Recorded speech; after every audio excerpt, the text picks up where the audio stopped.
کہ عمر کو بہت غصہ آ گیا ہے، جلال آ گیا ہے اور ان صاحب کی خیر نہیں ہے. اور حضرت عمر ایسے ویسے آدمی نہیں تھے. حضرت عمر کے بارے میں تو حدیث میں آتا ہے کہ فروا الشیطان من عمر، شیطان بھی پناہ مانگتا تھا، شیطان بھی بھاگتا تھا ان سے، شیطان بھی کانپتا تھا، راستہ چھوڑ کر دوسرا راستہ اختیار کر لیتا تھا. اتنے جلالی تھے. دین کے معاملے میں کوئی سمجھوتا نہیں. اس لیے اللہ رسول صلی اللہ علیہ وسلم نے ان کو الفاروق کا خطاب دیا ہے کہ کفر میں اور ایمان میں اور دین میں اور دنیا میں فرق کرنے والے الفاروق اسی لیے کہا جاتا ہے. تو حضرت عمر کو غصہ آ گیا. ایک صاحب نے آیت پڑھی کہ اللہ تعالیٰ کا ارشاد ہے وَأَعْرِضْ عَنِ الْجَاهِلِينَ. اللہ کا حکم ہے کہ اگر کوئی جہالت پر اتر آئے، کوئی نادانی کرے تم سے تو اس سے روگردانی کرو، اس سے منہ پھیر لو، اس کو منہ نہ لگاؤ. کوئی آدمی جاہل ہے، نادان ہے، آپ کو گالی دے دی، آپ کی شان میں گستاخی کر دی، آپ کو برا بھلا کہہ دیا ہے اور آپ کی جہالت پر اتر آئے تو اس میں اور آپ میں کیا فرق رہ گیا؟ ایک جاہل ہے، اس نے جہالت کر دی اور آپ کا دعویٰ ہے کہ ہم پڑھے لکھے آدمی ہیں، بڑے سمجھدار ہیں، بڑے بدھمان ہیں اور آپ بھی اس سے الجھ گئے، تو پھر اس میں اور آپ میں کیا فرق رہا؟ تو انہوں نے آیت پڑھی وَأَعْرِضْ عَنِ الْجَاهِلِينَ. اللہ تعالیٰ کا حکم ہے کہ جاہلوں سے اعراض کرو. یہ آیت سنتے ہی حضرت عمر کا غصہ ختم ہو گیا اور ان کو معاف کر دیا. تو یہ مزاج تھا ان کا. حضرت ابوبکر صدیق رضی اللہ تعالیٰ عنہ کے بارے میں آتا ہے کہ حضرت عائشہ صدیقہ پر جب ایک صاحب نے الزام لگایا اور واقعہ بہت گردش کرنے لگا، پروپیگنڈا ہونے لگا،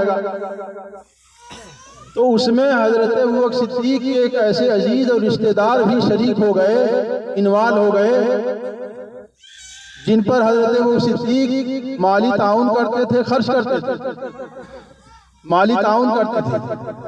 وہ بھی پروپیگنڈے کا شکار ہو گئے، وہ بھی اسی سر میں سر ملانے لگے، ہاں میں ہاں ملانے لگے.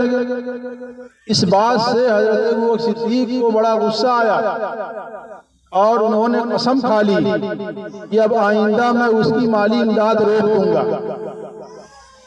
میرا کھاتا ہے اور میرے خلاف سازش کرتا ہے، میں اس کا تعاون کرتا ہوں. وہ میری جب بیٹی پر جو لوگوں نے غلط الزام لگایا اس میں وہ آگ میں تیل جھونک رہا ہے، ان کو بڑا غصہ آیا، صدمہ ہوا، قسم کھا لی کہ آئندہ ان کی مدد میں نہیں کروں گا.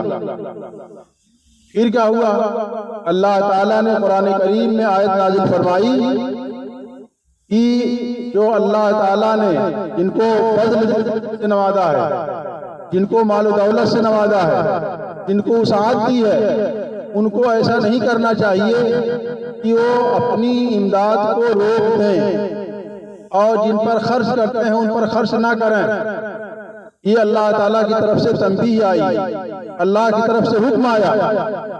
یہ آیت سنتے ہی، حکم سنتے ہی انہوں نے اپنا ارادہ تبدیل کر دیا. تو میں یہ کہہ رہا تھا کہ صحابہ کرام کا اور اس کے بعد تابعین کا یہ مزاج بن گیا تھا کہ ان کا مزاج دینی تھا. ہم سال ہا سال سب کچھ کرتے ہیں، پشت سے مسلمان چلے آ رہے ہیں. ہم بھی مسلمان ہیں، ہمارے بچے بھی الحمدللہ مسلمان ہیں اور ہمارے جو باپ دادا بھی مسلمان تھے، ان سے پہلے جو پرکھے تھے وہ بھی مسلمان تھے. سال ہا سال تک اسلام کے سائے میں ہم چلے آ رہے ہیں. باپ دادا سے اسلام اور ایمان کی وراثت منتقل ہوتی آ رہی ہے اور ہم اپنے آپ کو مومن کہہ رہے ہیں. اور جو اسلام کے ظاہری احکام ہے، روزہ نماز، وہ سب کر رہے ہیں.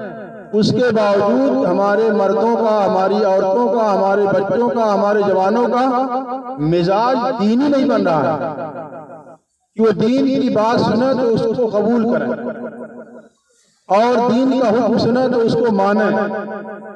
اور جہاں پر دین اور دنیا کا تقاضا آ جائے تو ہم دنیا کو لات مار دیں، دین کو ترجیح دیں.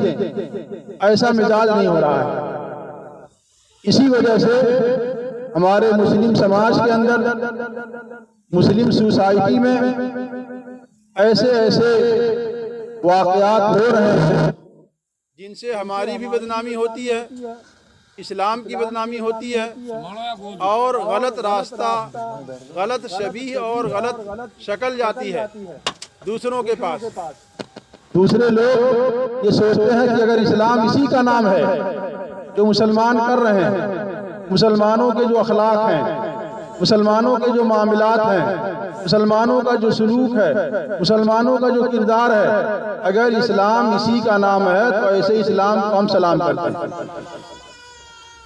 گویا کہ ہم دین کا دعویٰ کرنے کے باوجود اور دین کے راستے پر چلنے کا دعویٰ کرنے کے باوجود اسلام کی غلط ترجمانی کر رہے ہیں، اسلام سے لوگوں کو دور کر رہے ہیں، اسلام سے لوگوں کو برگشتہ کر رہے ہیں۔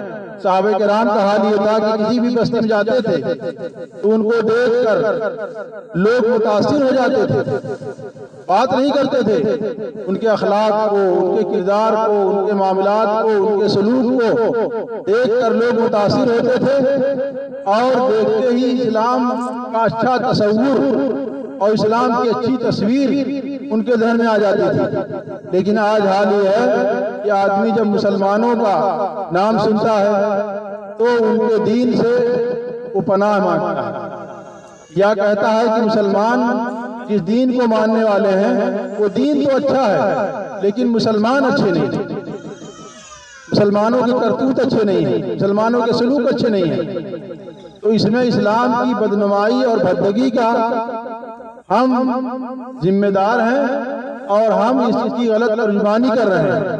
اگر ہم نے اسلام کو پورے کے پورا قبول کر لیا ہوتا، جیسے کہ اللہ تعالیٰ کا حکم ہے، یا ایھا الذین آمنوا ادخلوا فی السلم کافۃ ولا تتبعوا خطوات الشیطان انہ لکم عدو مبین۔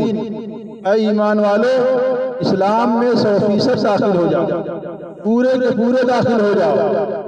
ایسا نہیں کہ آدھی کتاب پر، آدھے حکم پر کو مانو اور آدھے حکم کو تم نہ مانو۔ ایسا کرنے پر اللہ تعالیٰ نے سخت وعید فرمائی ہے اور کہا ہے کہ فَتُؤْمِنُونَ بِبَعْضِ الْكِتَابِ وَتَكْفُرُونَ بِبَعْضٍ۔ تمہارا عجیب معاملہ ہے، آدھا تیتر آدھا بٹیر، آدھا ادھر آدھا ادھر، آدھا اسلام مانتے ہو آدھا اسلام نہیں مانتے ہو۔